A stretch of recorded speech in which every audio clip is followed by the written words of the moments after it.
Okay. Welcome, everyone. Thanks for being here. I call this meeting to order at 7:04 p.m. We can get started with, well, Emily's not here. Does anybody else have edit access to the agenda? Actually, before we start, let me see where Emily is. Emily literally just left my apartment with my MiFi, so she should be back any minute. Okay.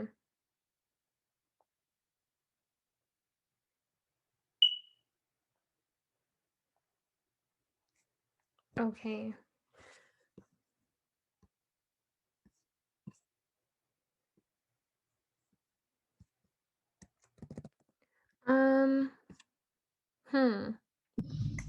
Do you want me to serve as Emily in terms of? Do you have agenda edit stuff? access? Yeah, I think Oh, we all do. Most times, yeah. But yeah, I don't. oh, I do. Okay, if you have edit access, then we can keep going. All right, we'll start with approval of the agenda. Does anybody have any amendments to the agenda? Can you strike ARC allocations, please? Striking arc. Ooh. Go a little bit slower than usual, y'all. But yeah. Could you strike SWC programming fund, please? Striking SWC programming fund.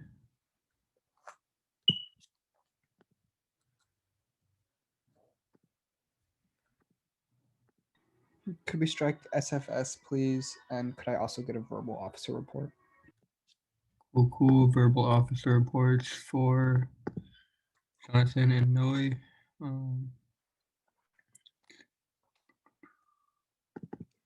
Could I strike ASRF and TGMF, please?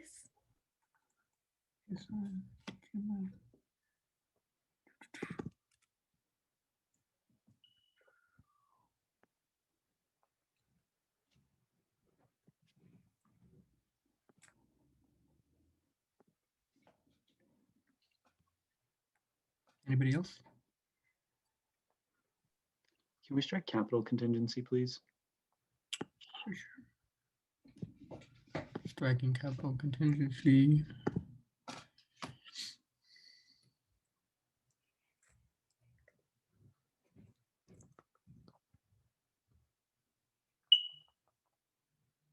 That all good?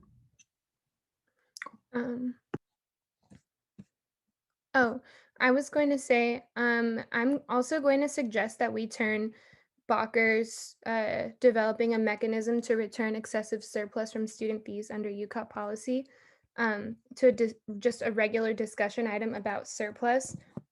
I was notified that it has been brought to Bakker and the folks who have been organizing this attempts to return surplus. It's been brought to everyone's attention that it was already denied by UCOP and that there is no way to develop a mechanism to do this. And I'm kind of concerned that this is just leading on the student body in a way that is confusing them and giving them false hopes and something that's not going to happen because of the UCOP policy that was already explained to Bakker multiple times. So rather than, I guess, spending time doing that, I would much rather us talk about what we're going to do instead with surplus. But yeah, I don't think that we should continue to entertain this discussion. Bakker, do you have any thoughts? Yeah, so as far as I know, like any discussion I've been part of, said that this could not pass through a student petition, but there was no mention of like a specific, like, how do I say this?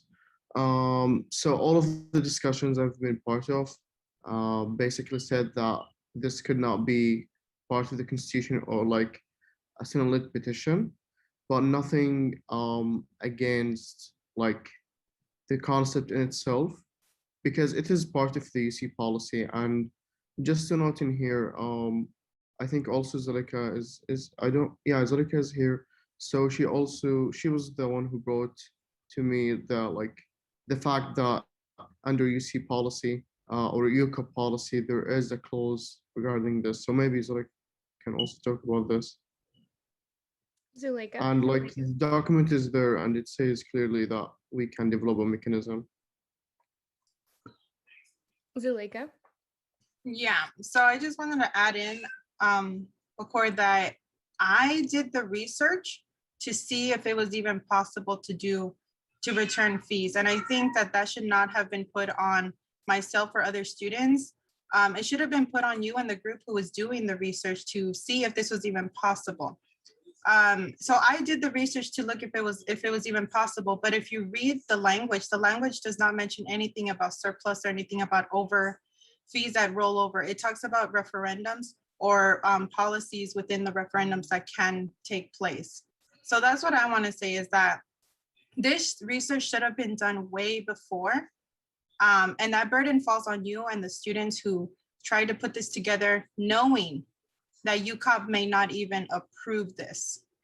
Yeah, and just to jump in there, it's also been expressed again per UCOP policy that there's only 2 ways to return fees, and not even necessarily return. Basically, it's up to the chancellor if the chancellor was to reduce a fee, and the chancellor could essentially remove the fee permanently.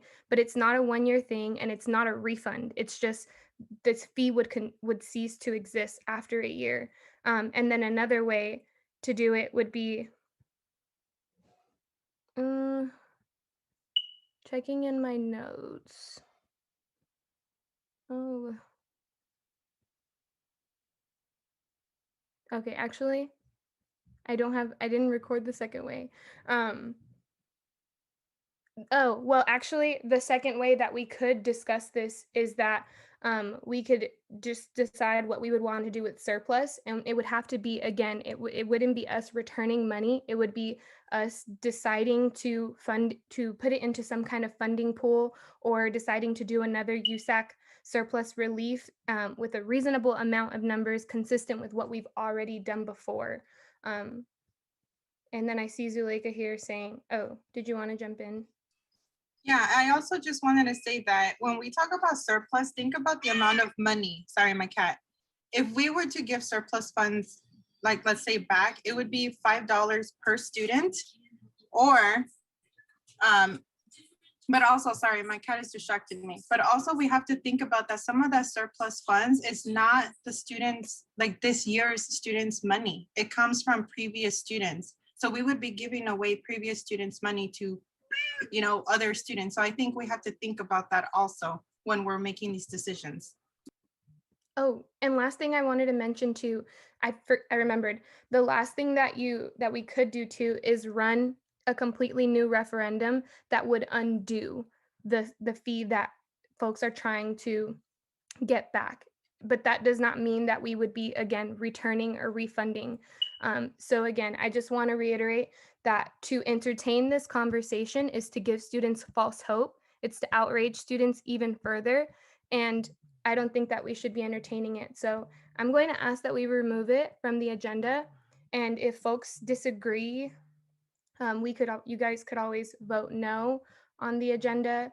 And then we could come back to the drawing board and see where we're going from here.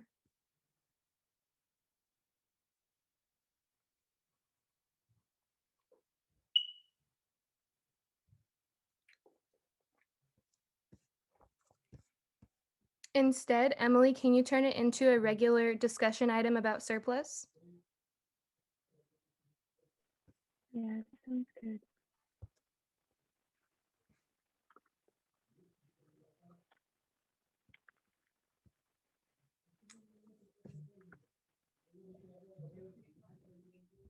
And can I get a motion?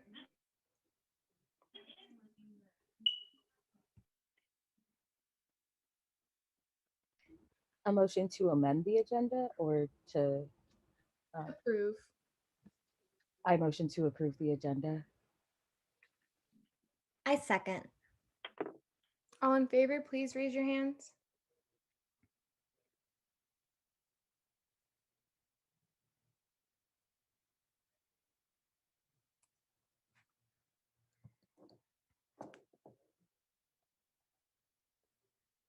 Okay. All against?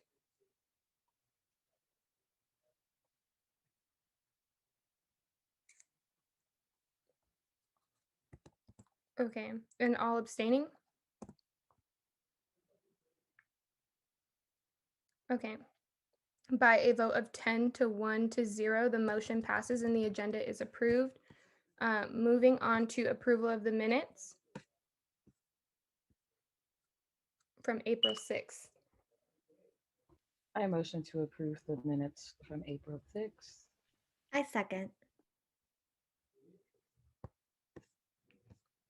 Okay, Promise motions, Bree seconds. All in favor, please raise your hands.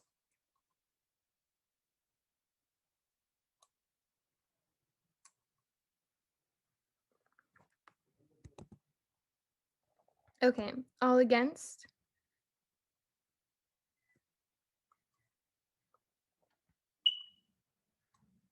Okay, all abstaining?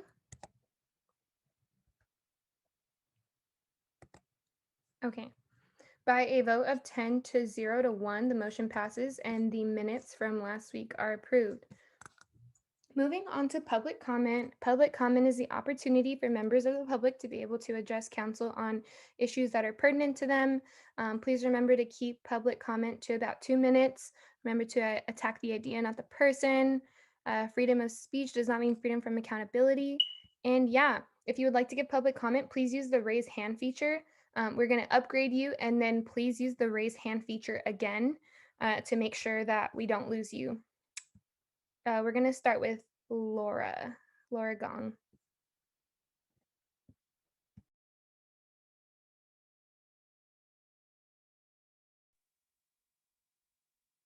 Good evening, guys. I'm the undergraduate representative for the Research Continuity Working Group. Just giving an update about undergraduate researchers. They are now being, like new undergraduate researchers can now be approved onto ROPs, although there are a few conditions. So there can't be more, and this pertains probably more to like the PIs and the people in charge of like the labs, but just so everybody knows that no more than 4 undergraduate researchers, researchers are allowed to work in person in a lab under an ROP, and they must receive a negative COVID-19 test within 72 hours prior to their first day in the research lab and participate in twice weekly COVID-19 testing and complete the symptom monitoring survey each day prior to coming to campus. And for the clearance certificate to the PI or the designated representative. But that's basically to say undergraduate researchers are now able to come back to work to lab with some caveats. That's it. Thank you, Laura, and thanks for your work on that committee too. Okay, Zoya? Hi, I'm Zoya. I'm a director of affordability within OP. And during winter quarter, I had the chance to come to a council meeting and present on the USAC budget. So just following up on that, OP was able to release 2 separate Instagram posts in our budget breakdown series. And we've seen a lot of student engagement and questions about the USAC budget breakdown. And both OP and our committee feel that this discussion about the USAC breakdown is very important right now, especially when students are going to start voting on important referendums like the emergency fund. So I wanted to attend just to ask for the collaboration of the different offices and council members to see if other members would be willing to repost and share the budget breakdown series on their social media platforms, just so that we can increase engagement and transparency about what the budget is before students start voting. I'm not sure what the best way to share the graphics and captions and things would be with you all, but if any questions come up from students, I'd be happy to interact and answer. But that's all. Thank you. Thank you, Zoya. And folks can put their preferences in the chat for how they wish to be like communicated with. I know some folks prefer email, text. Okay, cool. Let's go, Herman. Thank you so much, Naomi. I'm Herman. I'm a first year transfer in the class of 2022. I came here tonight to express my gratitude to Laura and Zuleika for coming to the on-campus housing council meeting a couple of hours before this one to speak about the issue of transfer housing priority and to express a little bit of disappointment that there weren't any other council members there. I think that we could have really used some solidarity from other student leaders to support us and the fact that we need housing for our 1 year on campus as a community, as the only UCLA community that will only have 1 year as first years on campus, and then they graduate in the same amount in that same time frame. So I would have really liked to see the direct entry council members other than just the 2 transfer council members at that meeting to support us. And I hope that you will consider directly reaching out on your own as council members in your capacity to senior administration to advocate in support of the issue of transfer housing for class of 2022 transfers for next year. Thank you. Thank you, Herman. Iona?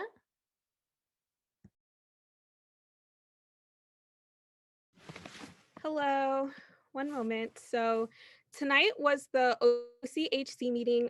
They gratefully allowed transfers to have a space where we can directly address administration about the issue of class of 2022 transfers not being prioritized for housing. And some of our experiences there was very disheartening. One of the admin that came told us that instead of housing, that they can give us food voucher so that on the weekends we can come to UCLA dining and get somewhat of experience there for the next upcoming year. I'm going to also relate my sentiments with Herman. I am disappointed that there wasn't a lot of support from UCLA council members. Zuleika, even though she is the transfer student rep, she cannot shoulder this responsibility on her own. We have to show the Bruin community and we have to show admins that we are standing in solidarity with this issue. So if you claim to stand in solidarity with transfers, to support transfers, then we really need your support now. I believe the bare minimum that can be done is to share the letters that have been posted on the TLC Transfer Leader Coalition Instagram and the TSR Instagram to encourage your members in your office to sign it, to release a statement on your own, and to also just promote the template that we're going to be releasing tonight to show to admin that we have solidarity outside of the transfer community. It is really disheartening because we need support outside of us. We really do need allies in pressing this issue. I don't know how you would feel if you blatantly got disrespected by an admin being told that our needs for housing is downsided to only needing like food vouchers on the weekend. It was very disrespectful and it was a very emotional meeting for some. So all we're asking for is solidarity and the bare minimum of coming to these meetings at least and showing support by reposting things that have been already shared on the USAC TSR office and TLC Coalition Instagram. Thank you. Thank you, Iona. Lauren?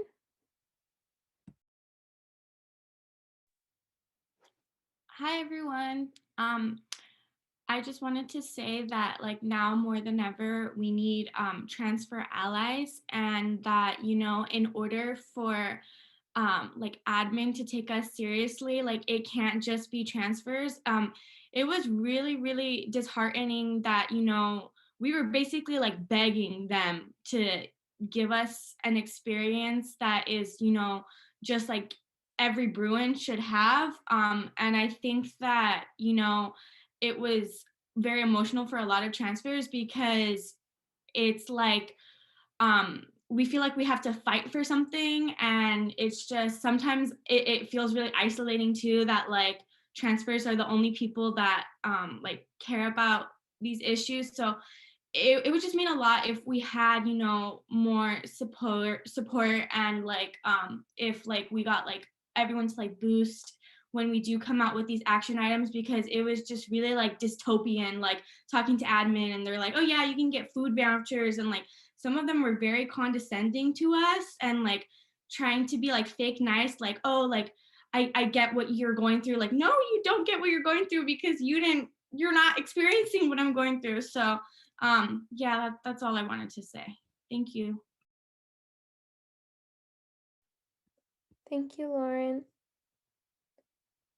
Kevin?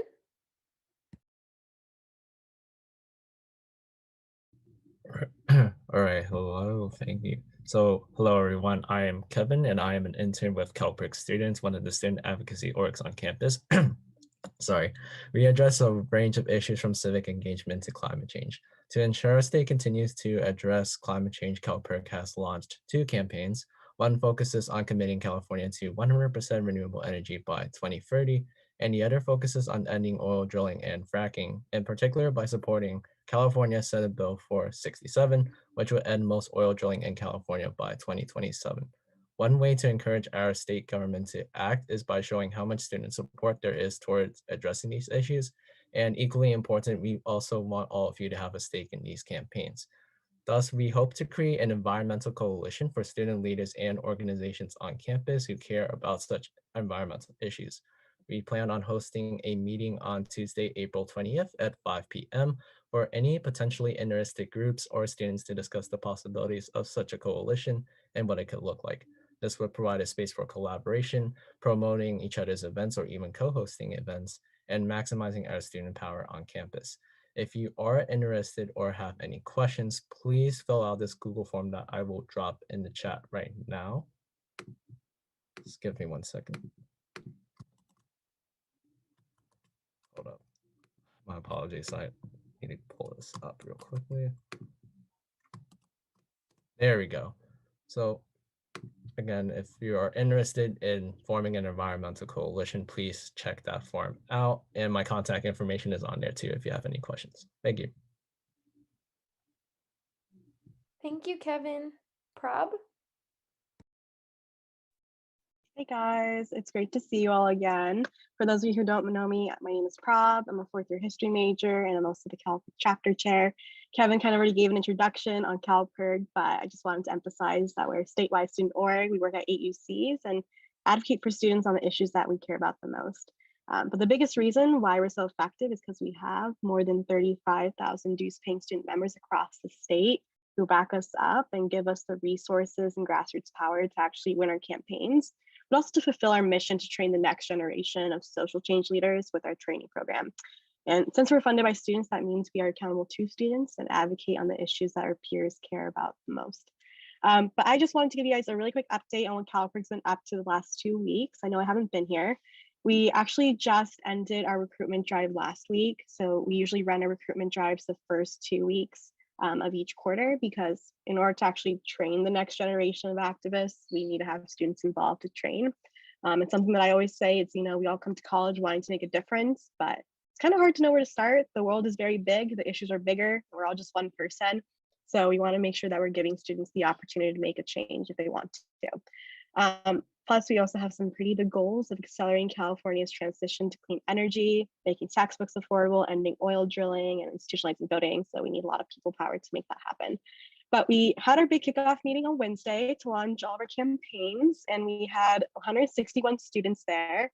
And we hired 104 and counting interns to work on our campaigns, which was honestly really cool to see, because our spring kickoffs in person are usually a lot smaller. It's like 40 people. So it's great to know that students are looking to get involved and want to make an impact with us even online. But I also have a couple more quick updates regarding next week. So next week, our chapter will be electing the new UCLA Calpers board, who will be taking over the chapter the following week. We definitely have some really great leaders who have built themselves up this past year, and I'm excited to be passing the baton on to them and have them lead our campaigns. You guys will still see me next week for public comment, but you'll probably also see some new faces.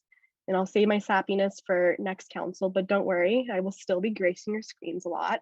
And the next week is also Earth Week, and we have some exciting plans, but I'll tell you that next Tuesday as well. And I really quickly want to mention that our 100% by 2030 campaign is working to pass a resolution through USAC.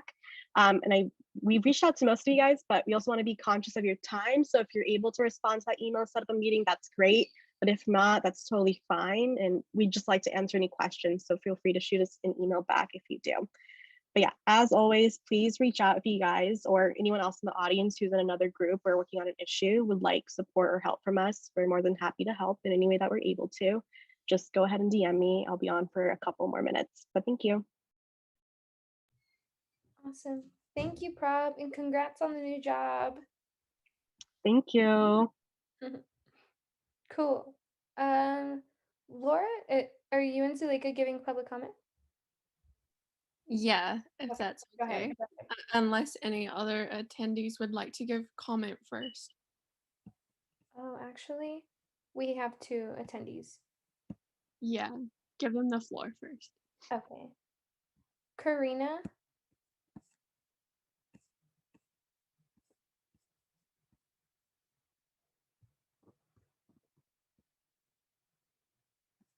Karina?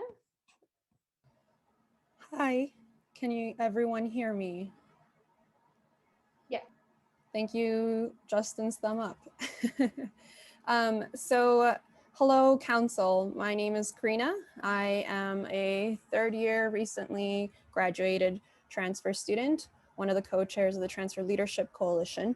And we have a lot of transfer students today because as was previously stated, we went to an OCHC meeting, and housing has been guaranteed for freshmen, for sophomores, for first-year transfers, thank goodness, but not for returning transfers. I just want to paint the picture very clear for council that this class is the class that spent their entire first year online and could possibly spend their entire last year never having the dorm experience. We all know how amazing the dorms and the food and the connection and community is for the UCLA experience. And more than ever, we need allies. So we have shared a link. Thank you, Iona, for sending that. We have shared a link for forms to support a letter that was created by the Transfer Leadership Coalition and by Zuleika herself. We are hoping to receive more support on this letter, but we don't even know if Emily Carter or Chancellor Jean Block will even see this letter.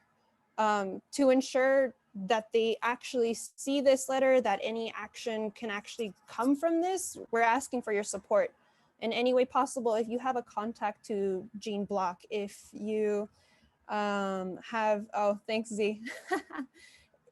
We want you all to just show us that you see our community and to please help us figure out solutions to this. We would like for the transfer housing decision to be reconsidered, for the returning transfers to have a guarantee. Any normal year, they have 1 year housing guarantee, and now because of this pandemic, they won't even get that. So please, in any way possible, can you please spread the message? Can you please let others know how to support the transfer community? Thank you.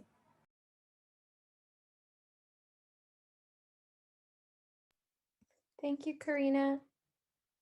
And Tristan?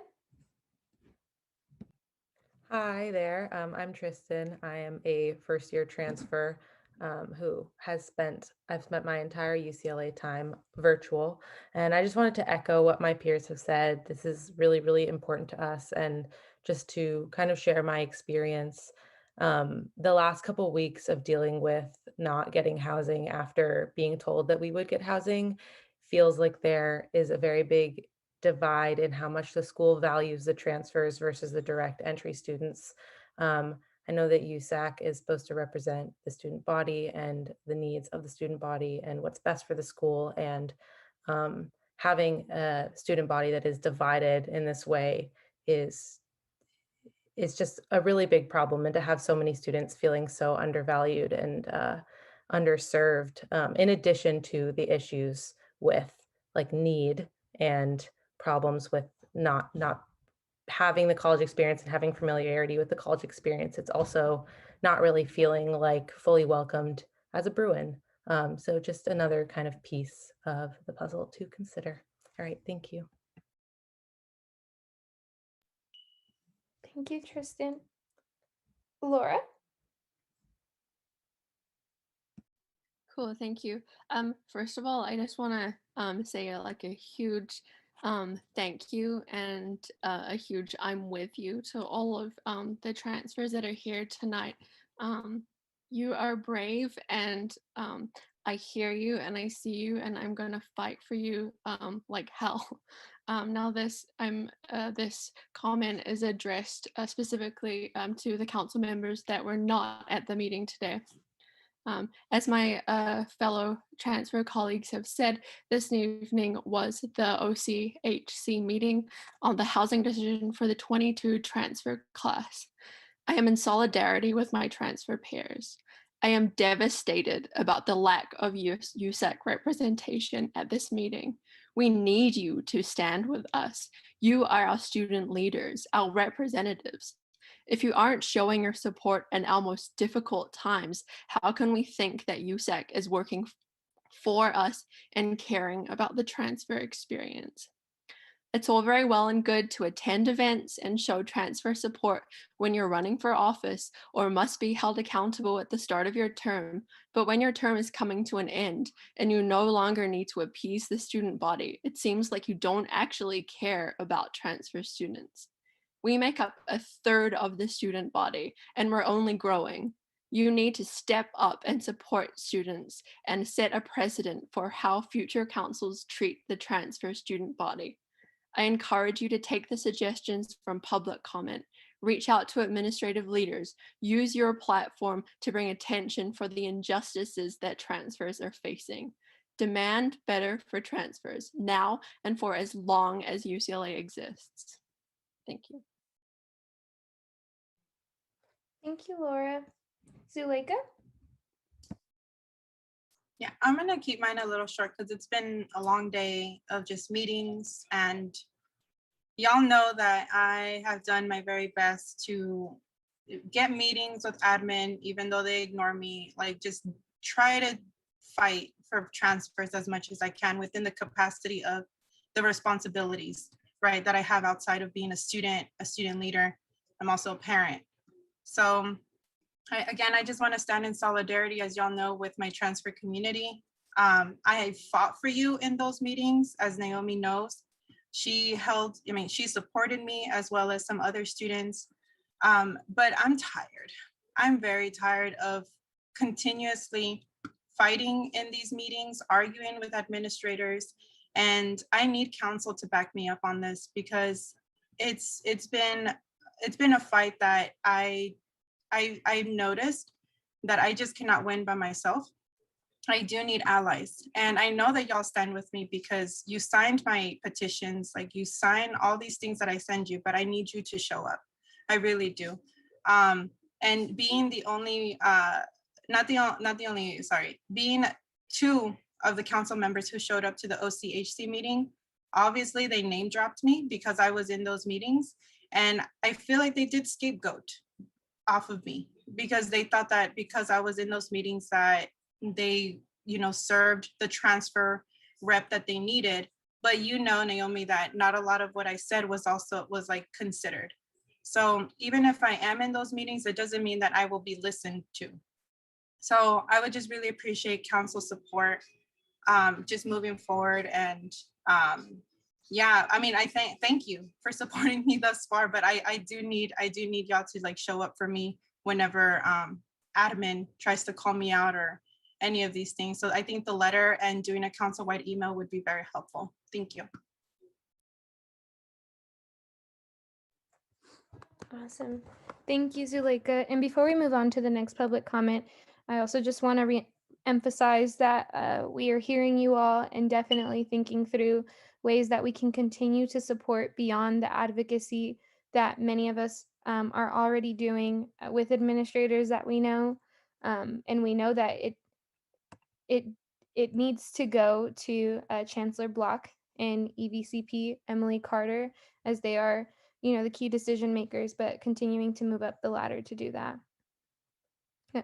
Yeah, I just felt like that was like an important thing to mention because the committee that I sit on personally, gave a different recommendation than what senior leadership put forward. And of course, I just want to make sure that that's noted, that a lot of the other administrators that we've talked to actually support these calls. So yeah, Bacher.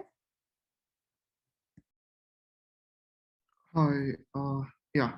So again, thank you for everyone who spoke regarding the issue of housing for transfers, and Zalika and Laura for your advocacy. One point is that in last week we did have our international and undergraduate town hall, and we touched on the issue of housing for internationals in general and for the class of 2024, including transfers. And in that town hall, there was Sara, I think that's her, yeah, the director of housing services and strategic initiatives. And according to her, she said that priority and guarantees are not out yet and not even finalized, and they're still creating a committee that would say that give its recommendations in about a month. So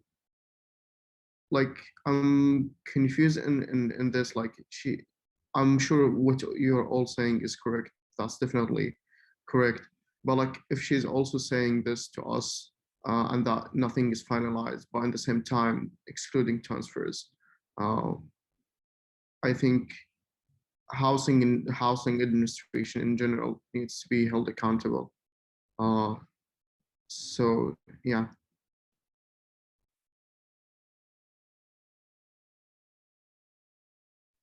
Awesome.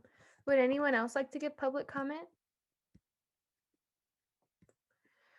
Going once, twice. Okay, we are concluding public comment at 7:41 p.m. Thank you to everyone who participated. And yeah, moving on to our funding bodies contingency. Go ahead, David. Hi, everyone. So this week we had the total amount requested of $6,637.27 and a total amount recommended of $6,523.37 to 13 non-USAC entities and 1 USAC entity.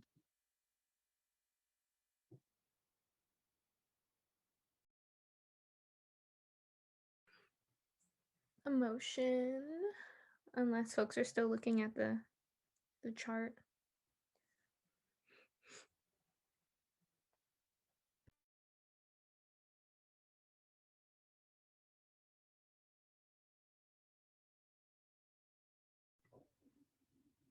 I move to approve $6,523.37 to 13 non-USAC entities and 1 USAC entity, if I recall correctly. I second. Jonathan motions, Justin seconds. All in favor, please raise your hands.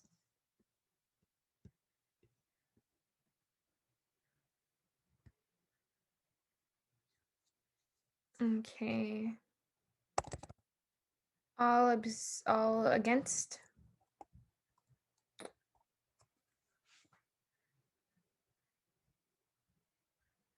Okay, all abstaining? Okay. By a vote of 11 to 0, the motion passes and the contingency allocations are approved for this week. Thank you. Moving on to TJF. TGIF allocations are linked in the agenda if anyone wants to see them. Thank you, Sachi.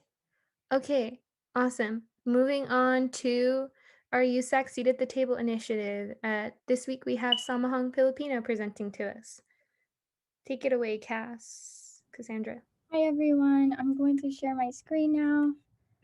I just made a little presentation. Okay, can y'all see that? Okay, yes, sorry. Hi everyone, my name is Cassandra Gatica. I'm the Samahang Filipino Administrative Coordinator, so I'll be giving a little presentation about SP. So in today's agenda, I'm going to give y'all a SP crash course and then go into a little bit about our forced campaign. Also, fun fact, our theme is Animal Crossing, so that's why the presentation is like this. Okay, so starting with our SP board and entities, Samahang Filipino has a board, so it has a president, a vice president, and everything. We just kind of like facilitate and like overlook all these entities that makes up Samahang. So our first entity is SPEAR, which is Samahang Filipino Education and Retention. And SPEAR's mission and vision is to reach 100% retention of UCLA students, particularly the Filipino community, by providing individual and collective services for students through peer counseling, mentorships, and internships. Our third component is SPCN, which is Samahang Filipino Cultural Night. It's a student-led production that celebrates Filipino culture. It involves like folklore and like modern dances. Typically, this is performed at Royce Hall, but this year it will be all virtual.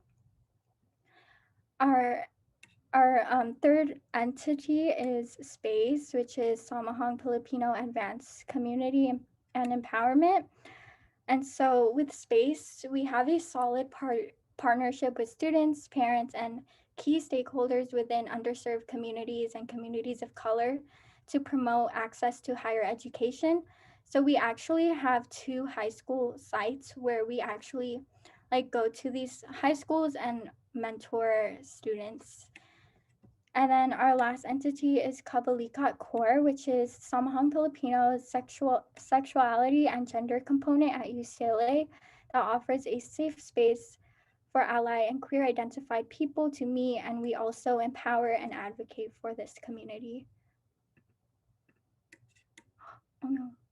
Okay, so I'll be going over FORCE, which is our campaign for this year, and it stands for Filipinos Organizing to Raise Civic Engagement.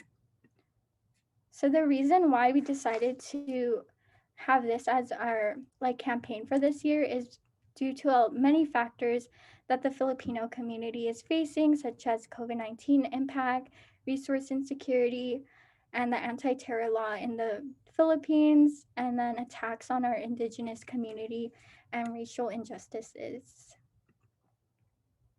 So there's actually 4 committees, but the first one I'll be talking about is COVID-19, which aims to ease burden of COVID-19 on the community and address the physical and mental impact of remote learning. Some of the stuff that COVID-19 committee actually did this year is a resource guide and infographic explaining how COVID-19 has impacted our community. And we also are currently having a fundraiser to the Bani Hanan emergency fund. And then our second committee is civic engagement. That's the committee that I'm in, and it focuses on providing knowledge, skills, and opportunities for anyone to make an impact as a movement builder. Some things that this committee worked on is a spa night for SP leadership. So we educated people on how to take care of themselves and prevent like burnout. We also done newsletter topics such as like Filipino small businesses and how to like have conversations about like different political topics with your family. The third force committee is cross-community solidarity, and it aims to dismantle anti-Blackness and other internalized oppressions, and we hope to like bridge communities together. So this committee actually collaborated with the Mixed Student Union in one of our general meetings with Asia Jackson, who's a content creator, as a keynote speaker. We also fundraised money to support the Black Women's Wellness Organization. And then finally, our last committee is the Philippines Human Rights, which attempts to educate folks on the current events in the Philippines, as well as investigate positionality as Filipinx Americans. We have like different divisions under this committee, which is the anti-terror law, indigenous people, and natural disasters and resources. Okay, that was my entire presentation, and I will end it with a song baksak, which is something that we do at the end of every single meeting in Samahang Filipino. So in song baksak directly translate to one down, and during the People's Power movement, it was taken to mean one day down, one more to go. But in modern times, we translate it to if one falls, then we all fall, but if one rises, then we all rise.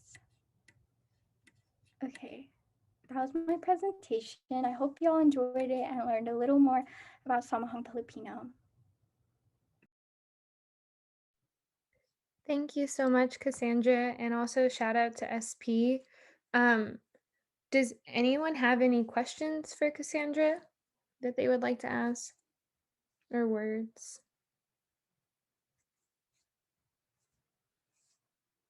I know one question I have for you and also for SP2 is I know you all have been one of the central organizations that have been kind of embroiled in like the fight for to retain like the student run, student initiated projects that are housed under the MOs. How can we as council support you all in that or just in general with anything that SP may be planning or doing this year?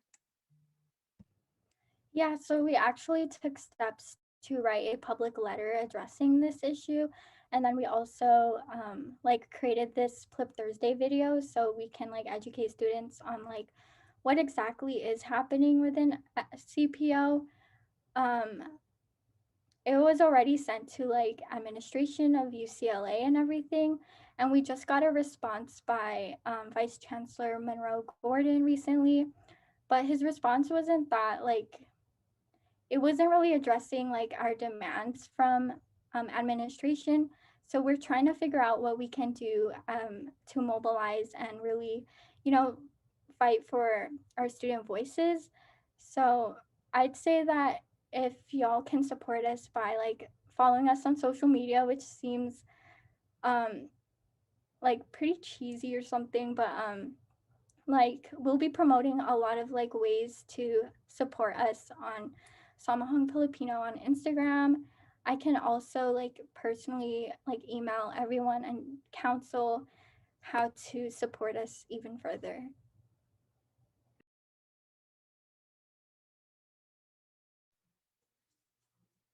Thank you, Cass. Anyone else have any questions?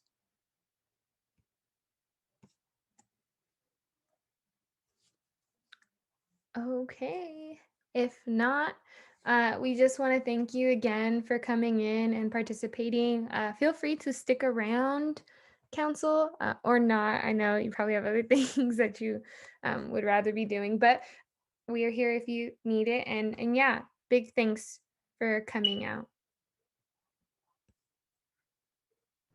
Thank you for giving me the opportunity to present. Yeah, cool. Okay. Moving right along, so we have officer reports, and I'll go first. I'll try not to bore you all or like talk too much, but there have been some things that have been going on this week that definitely wanted to share. The first is last Thursday, we had our quarterly Senate meeting with Academic Senate Chair Shane White, also with Breeze, and then Letty, who is the GSA VP.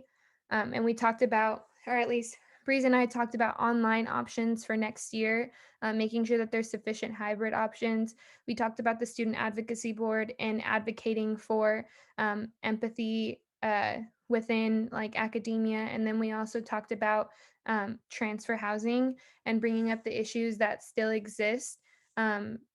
Academic Senate Chair Shane White for sure has been an ally in these fights, especially within the larger committee. So that was very hopeful. I'll let Breeze talk about the details of this, but the Student Advocacy Board is basically finalized. We have our picks chosen. We're having our first onboarding meeting this week. At the Public Health Compliance meeting this week, we also talked about an event resumption plan that was drafted to talk about student events and possibly allowing them to restart given like that they follow certain guidelines and certain criteria. We also reviewed the IHE guidelines and then received notification that, as you all know, that we're moving out of the tiered system once June 15th comes around. We're not really sure what that means yet for LA County, because LA County still will have to decide whether or not they're going to move out of that system too. And then there was a proposal from Recreation to continue to expand recreation's services that they're having for students. And then the last two things that I'll mention, as you all may have seen in your emails, the chancellor put out notice of the public safety plan that they are leading in response to the Jackie Robinson Stadium incident that happened over a year ago. I mean, I'm sure folks know, I believe that this plan is wholly insufficient. It's actually shameful that this is the resolution that they've decided to proceed with after a year. And all that's going to be done as of right now is an independent fact finding and then also listening sessions that are supposed to listen to the supposed problem and then give supposed recommendations. So we are going to be continuing action against that and any forms of reform that we find insufficient. And then lastly, the thing that I'm most excited about, this is like literally my favorite thing about my term. We hosted our Future Student Leaders of Color conference on Saturday, and we had 130 students in attendance. We were able to have our keynote speaker, Alexandria Davis, who is the former ASU chair, really inspire the students and a lot of our Black students in attendance to talk about the fight for the Blackburn Resource Center.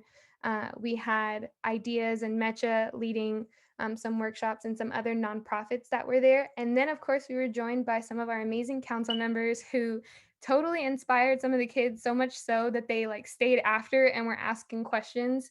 So it was really awesome and really hopeful, hoping that whoever takes my position next year will continue this. I know the folks that ran it this year are going to continue it nonetheless, if they have, the presidential support or not. So super excited about that.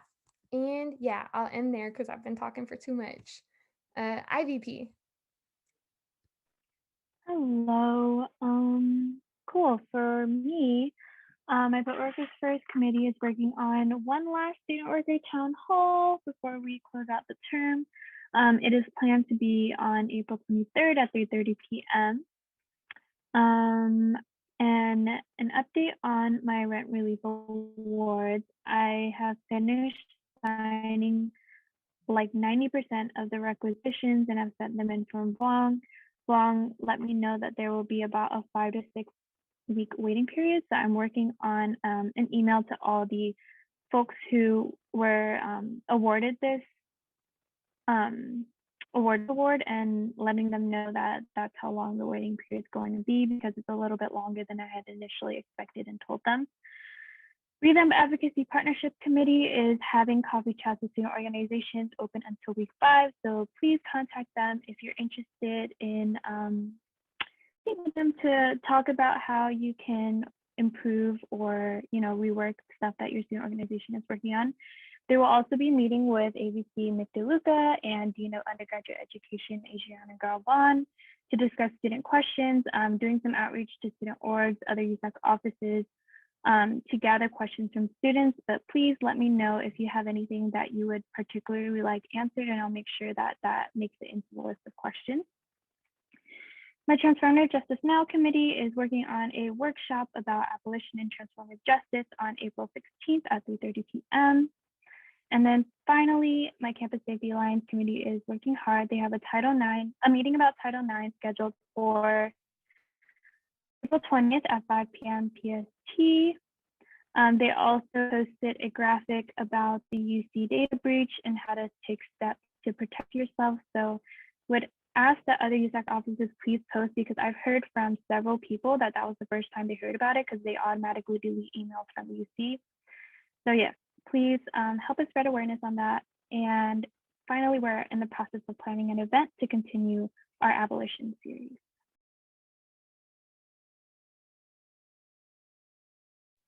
Thank you, Emily. I'm super excited for that series. I'll be tuning in. Okay, moving on to Elijah. Did you have a spoken? Elijah is not here. Okay, that's what I thought. My bad. AAC. Hello. So for me, like Naomi mentioned, we're launching the Student Advocate Board. We're really excited about it. We had so much interest and it's literally mind-boggling to me. Like, of course I knew there was going to be interest, but we ultimately ended up we reviewed applications and we still interviewed around like 32 students. It's 8 But we o'clock. ultimately decided to stick with a few people that are going to be I guess within the board, and then staff members that we also want to launch so that they can kind of get the ins and outs. And we're really excited about the launch for that. I think on my end, I know Naomi mentioned the meeting from earlier this week. That's something that's going on, and just following up probably this week to see what happens with an executive council and undergraduate council. Let me see. On our end, we're planning one more decolonization of the mind event, which will probably take place week 5. And we are working on our last mental health newsletter. And we closed our books for Bruins application, but we didn't have that much. And I think again, it's because Venmo's no longer an option that we can do. So we are going to reopen it for a couple of days just to get more applications in. Yeah, so if you guys can tell people to apply, please send it in the group chats. I'll send it in the group me once we reopen it later tonight, but we're probably gonna leave it open until Thursday because we didn't have that many people apply. And yeah, that's it on my end. Thank you so much. Thank you, Breeze. And this is like unsolicited, but I also just want to, let the record show that the changes that you made actually deterred students from like applying. And that's not, your fault at all. I just think that, when outside entities are giving recommendations, it says something when the recommendations flop and end up hurting students. So I think that's something for the next year to think about, honestly. We only had 1/5 of the applications we used to have apply. That's wild. That's wild. That's never happened. And we're in a pandemic. So, yeah. Thanks for sharing that, Breeze. Awesome. Okay. Moving on to CSC. Hello, all. What's new in CSC land? First up, next week is Volunteer Appreciation. That's a word. Week. We are partnering with the Volunteer Center once again this quarter to put that on. Our internal programs team has been working really hard on that. So be on the lookout for our socials and the Volunteer Center socials for the details. There's stuff going on all week. Fun ways to engage, learning sessions, all that. So excited for that. My other point this week is in commencement world.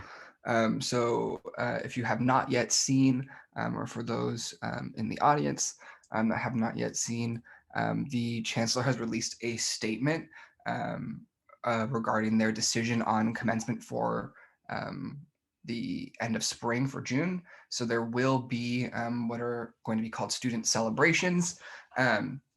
Those it will look like students at Drake or the tennis center. You will have the opportunity to walk across the stage, have your name read, and take a photo. Any more details beyond that are something that the commencement group is planning to iron out. I'm assuming as we move forward, but that's kind of all the details we have now. I do also just want the record to reflect my gratitude to all of you for your assistance and input throughout these few months of that process, and for all of the sharing and the testimonials that have been sent in. I personally believe that the only reason that this is happening is because of the relentless student voice on this. I personally question if it would have happened otherwise. So I really am grateful for all of that and for students really showing up and making their voices heard on this issue. So more details to come, But yeah, good news. It's good news. We're going to have something to do in person. So buy your caps and gowns. My recommendation, we heard in the last meeting that basically like they weren't anticipating really there to be anything in person this year. So the cap and gown order that was committed 2 months ago is much smaller than it usually is. So my personal recommendation to you would be to buy them as soon as possible. Yeah, I would. Yeah, like I would do it today. But yeah, that's it from me. Thank you all. Sorry, I was trying to order my cap and gown right now. Okay, moving on to, let's see. FSC.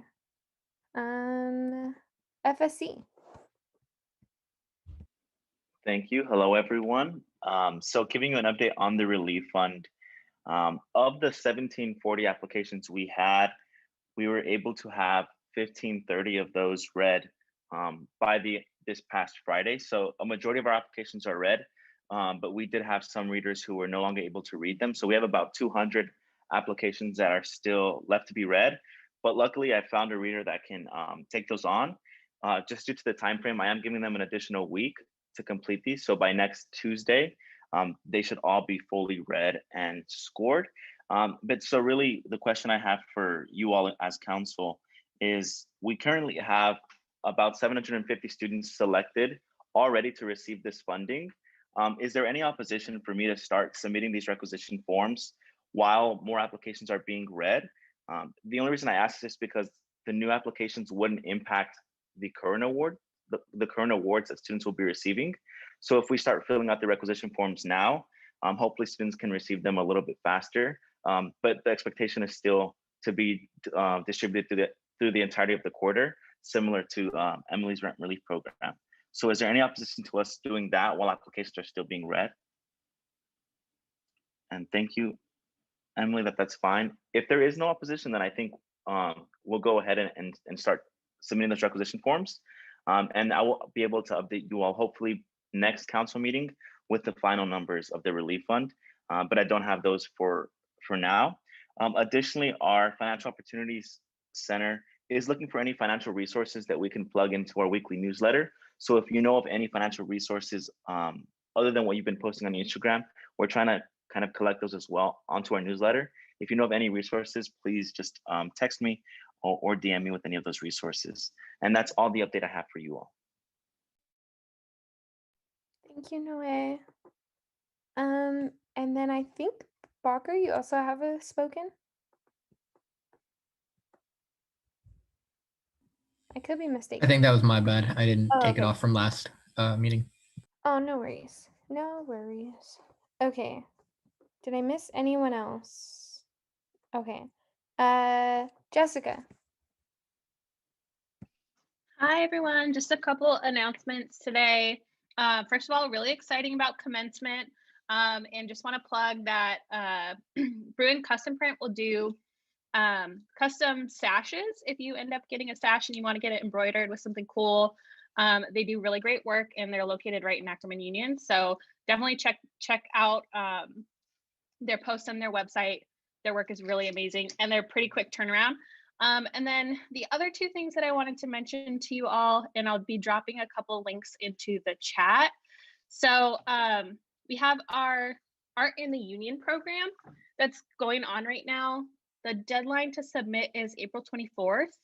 But essentially, it's a really awesome program where you can receive a $600 cash award for artwork that's selected and it gets hung up in the student union somewhere, either Ackerman or Kirkhoff. And we always get a lot of really amazing pieces that folks will submit, either a painting, a drawing, a sculpture. It's really open-ended. So if anybody's interested in submitting some art to that contest, definitely let them know and encourage them to submit, because I've heard that we don't have a ton of entries right now. So pretty good odds of getting your art selected to be in the union. And then second, we have some job openings that are going to be posting very soon for our student union. And we have a ton of positions that are already posted for some other departments, but if anybody's looking to pick up a job before the academic year starts, definitely take a look at our job board. We have a lot of student positions available. The pay rates are really great. And you also get additional benefits like discounts in the store. Food services usually get some kind of discount on food. So definitely share with your networks for students who are looking to pick up a student job at ASUCLA. And I will drop both of the links for Art in the Union and our job board in the chat for you all. Thanks. Thank you, Jessica. Josh? I knew you were going to have me go after that wonderful presentation. I actually have no updates. No updates. Thank you. Thank you. Fernando?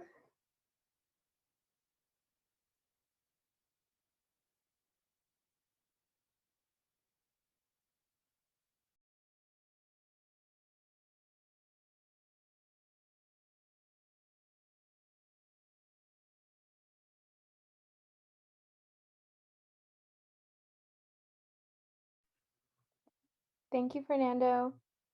I don't see Patty here. Yeah, I don't think she's here. Dr. Geller? No updates tonight, thanks. Thank you. Okay, I think that's it. So, okay, moving on to, yeah, seems like that's it. So we're actually on to our last agenda item for the night. We are talking about surplus, and I kind of just wanted to bring this up as a discussion because obviously we still have a sizable amount of surplus left, and we have a few weeks to, I guess, decide where it's going to go. And I think we have like one of two options. We can decide to do another round of deliberations for surplus. The recommended timeline would be you all can begin to present next week, and then the week after, I would recommend that we move into deliberations and like voting on surplus, because week 6 is like technically going to be our last official council meeting, and I don't think that you all will want to be like figuring out how to disperse surplus as your new, like, as the new people come in.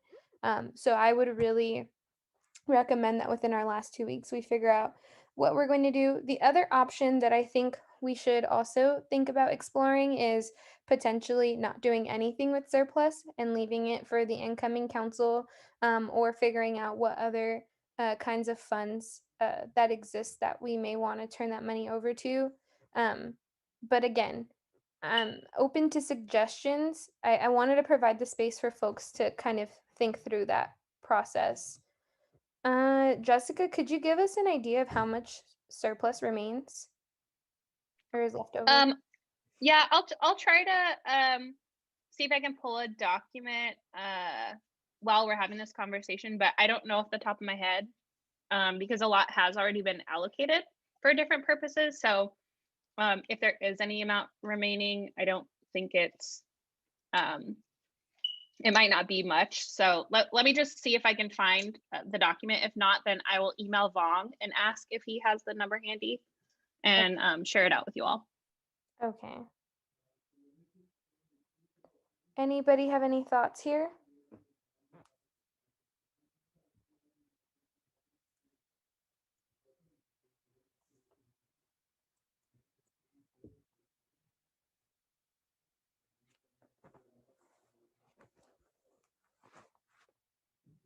Go ahead, Sachi. So just to clarify, the options that we have are, one, like hearing presentations next week and then voting week 5, or would we vote in the same week? We could vote in the same week. Like if there's like no presentations, it depends on how many folks go and like how much time we need to deliberate. If there's like 5 of y'all, then I think it would be best to just hear presentations and then deliberate. But if there's only like 2 people, we could even just deliberate within the same time. and that could be something that we do. And these are also just like ideas. I think they're starting points, but if folks start to think of different things that we could do at surplus, I mean, I think we'd all be open to that. Does that help, Sachi? Yeah, I guess so. That's the first option, and then the second option would be to just kind of table the discussion for next year's council, correct? Right. Okay. Yeah, I mean, I think I would be open to like hearing surplus proposals if anyone has them. I know that there are some like outstanding projects from previous surplus rounds that might not have gotten full funding, or maybe there's like a bunch of applications. So like I'm thinking COVID relief fund, for example.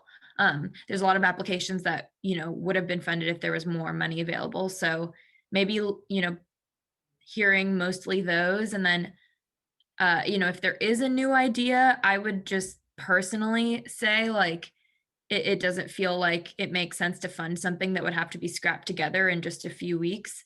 But if it's like an existing initiative or something, then it makes sense to consider it again. Okay, I'm hearing from folks that they agree with Sachi. Are there any objections? Okay. Okay, so if there are no objections, then we are going to do another round. And I would propose that you all let Emily and I know if you're going to be like presenting and bringing forth a proposal, so that way we know whether or not we're going to vote next week. So like, just to be very clear, if there's like an outstanding amount of people that want to propose something, we're going to table the voting until week 5. If there is not, then we'll vote next week, and that will be the end of surplus. And then whatever money is not allocated will go to next year's council. Also, before I call on Emily, I also just wanted to say, I think one way to approach this too, I don't think we should all go searching for funds. I think if something exists and if you all find it appropriate to ask for that much money, then I think you should. But I think we should like definitely be reasonable with the fact that there may very well be a need for like a pandemic relief fund next year, and there's no need to just waste money just because we have it, or not waste, sorry, spend money just because we have it. Emily?